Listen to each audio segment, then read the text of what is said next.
How to speed up your old, slow iPhone or iPad. 11 to 14 minutes. Every year, Apple comes out with new iPhones and iPads and a new version of iOS.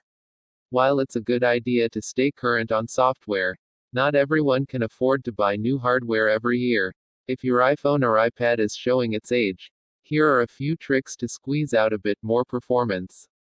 You've probably heard in the news recently that you can speed up your old phone by restoring it from scratch, or by replacing the battery. But before you go nuts, these smaller tweaks may be worth a try first. Restart your phone. Have you tried turning it off and on again? It sounds silly, but we all know that the most time-tested way to solve problems is to just restart your device. To do this, just hold down the power button until the slide to power off control appears. Power off your device and then start it again. Screen_shot_2016-09-01_at_1.22.25_PM. We understand. This method has usually been the domain of Windows users, but it can work for a sluggish iPad or iPhone as well. Give that a try before you go changing settings. Reduce graphics overhead by disabling eye candy. Graphics comprise a great deal of performance overhead on newer iPhones and iPads. Everything seems seamless and liquid, but as your device ages, you might start to notice some stuttering and lag. To improve things, open Settings, then head to General greater than Accessibility. There are two settings groups here that you'll want to look at: Increase Contrast and Reduce Motion. First, tap Open Increase Contrast and then turn Reduce Transparency on. This removes the transparency effects you see on certain UI elements, such as the control center. Instead of seeing a hint of your icons underneath, it's gray and opaque. This requires less processing power for your device to draw and should speed things up a bit. The other item you can consider is Reduce Motion. This will reduce a lot of unnecessary animations, like the parallax effect on your home screen. Those items will go a long way to speeding up your device. But there are obviously other options as well. Delete apps and free up space. If your iPhone's storage is very full, as in close to zero free space left, deleting apps you're not using may help improve performance in certain areas. Also, many apps employ background processes that use precious resources, such as the aforementioned background refresh. So uninstalling apps you don't use can go a long way. Make sure you've got the general settings open and tap iPhone storage or iPad storage. Now that you're on the storage screen, you will see all your apps and the space they consume in descending order. For most apps, just tap on it and choose Delete App to uninstall it. You can also do this from the home screen, but this view lets you see how much space you're freeing up as you go, which is nice. Again, you don't to go crazy deleting stuff to improve performance, though it is nice to have a buffer of free space so you have room for new photos and things like that. Related, how to free up space on your iPhone or iPad by offloading unused apps. There's also an Offload App option here. This will delete the app itself, but keep the app's data on your phone or tablet. This would let you re-download the app from the App Store in the future and immediately begin using it once again, picking up right where you left off. Related, how to free up space on an iPhone or iPad. Some apps, such as the Podcasts app, will give you the option of purging the data contained therein, but this is more rare. Also, if you want to free up space, you might look within those apps themselves. Cleaning out certain podcast episodes or old photos and videos you don't want is a great way to get back some of that space. Do away with app refreshes. Background app refreshing is a surefire way to gobble up precious resources on your device.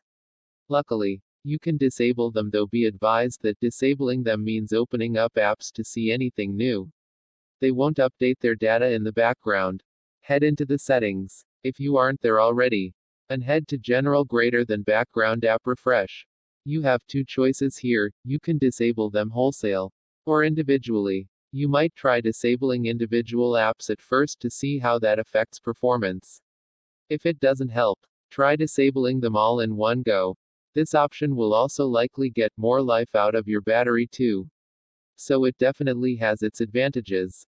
Clear out your messages. Related, how to free up space used by your iPhone or iPad's Messages app. While it's unlikely to slow down your entire phone, many users have found that storing hundreds or thousands of text messages can cause the Messages app itself to slow down. After all, that's a lot of information for it to index. So, from time to time, it may be wise to clear out your Messages app if it's starting to feel laggy. To delete individual messages, you can swipe to the left to reveal a delete button. ICT_5. Or delete multiple messages by tapping the Edit button in the corner and selecting the messages you want to delete. ICT_7. Most likely, though, you will want to limit your message history and delete items over a certain age. Open the Settings app on your iPhone and scroll down to and tap Open Messages. Then tap Keep Messages to limit your message history to a year or 30 days. Disable Siri suggestions. As cool as it may be, Spotlight search can be a little resource intensive on less capable devices. Turning off the Siri suggestions that show up when you search can help move things along. Open the Settings app and tap Siri and search to find these settings. Scroll down to the Siri suggestions section to find these options. Just like with background app refreshes, you can elect to go the individual route or turn it all off at once. Again, how you go about it is up to you. If you find this feature useful, but there are things you might not need results for, and you can thus disable them.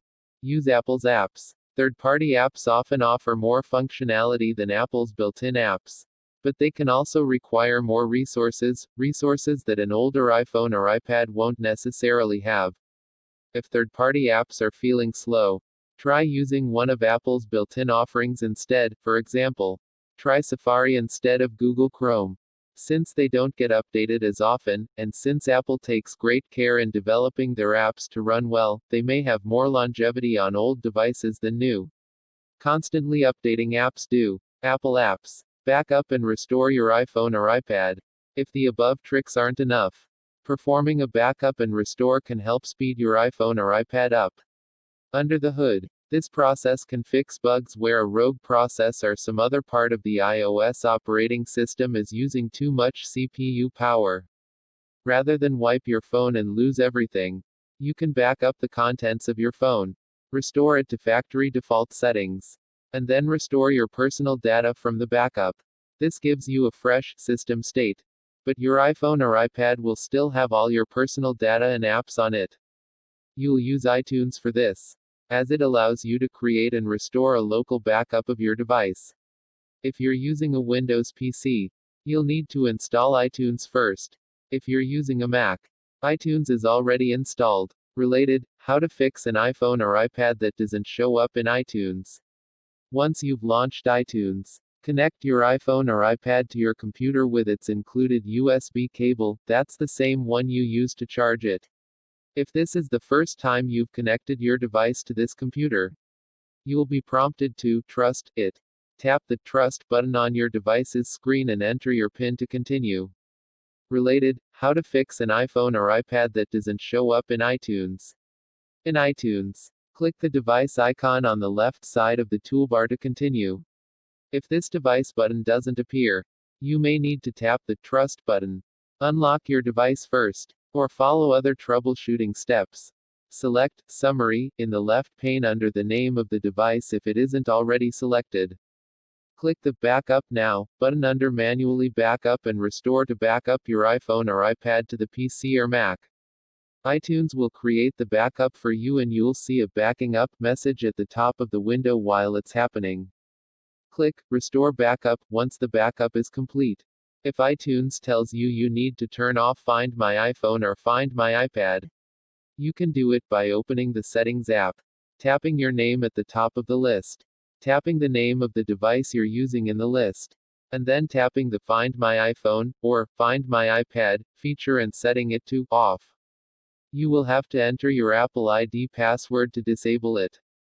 If you had to disable Find My iPhone or Find My iPad, click the Restore Backup button in iTunes again. You'll be prompted to choose the backup you want to restore. You can tell which backup is most recent by the last backed up time. Choose the backup you just created and click Restore. iTunes will restore the device from the backup you selected, and it will reboot during this process. You'll have to go through a few setup screens on your iPhone or iPad afterwards. But almost everything, including your PIN and Touch ID fingerprints, will be preserved. If all else fails, just start over. If none of the above solutions work, you may have a more serious problem, like data corruption, causing your device to slow down. Sometimes it's best to just start from a completely clean slate, which means resetting your device and not restoring from a backup. To do this, open the General Settings and scroll down to Reset. 2016-08-3111.49.10. Instead of implementing the nuclear option, you can first try to reset all settings, which will remove a lot of data like stored Wi-Fi networks, Touch ID, app permissions and more. But if that doesn't work, make sure your important data is backed up. Then choose Erase all content and settings. You'll have to set your iPhone back up from scratch, but you may find it runs better as a result. 2016-08-3111.49.19. Replace your iPhone's battery. Related, you can speed up your slow iPhone by replacing the battery. You can speed up some slow and old iPhones by replacing their batteries. Apple shocked everyone by admitting that as iPhones grow older, iOS slows down its CPU to avoid random shutdowns. That's right, your iPhone actually throttles its CPU depending on how degraded the battery is, making it run slower than it was originally designed to. All batteries in all electronic devices degrade over time. Even if you take good care of them, they will just degrade slower. Unfortunately, your iPhone won't warn you that its performance is being slowed down, so you won't necessarily know for sure when it's time to replace the battery. However, you can see if your phone is affected with an app called Geekbench. If you've tried everything else and you have an iPhone that's over a year or two old, it may be time to replace the battery. If you have AppleCare Plus, the battery replacement might be free.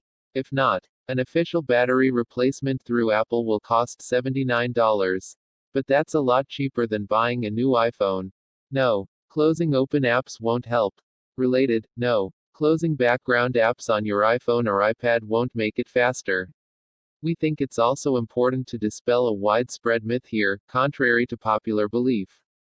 Clearing your RAM and closing open apps won't do much of anything for general performance, though it can help fix an individual stuck app. In fact, closing all your apps regularly will force all your apps to start from scratch every time you open them, which will make things take longer and drain more battery, not go faster. Hopefully these tips will give you some improvements when it comes to giving your old iOS devices a new lease on life. Obviously they won't be as fast as the latest and greatest, but they will at least give you maybe another year or so before you inevitably have to upgrade. Image credit, Porabuth Surifirun /Shutterstock.com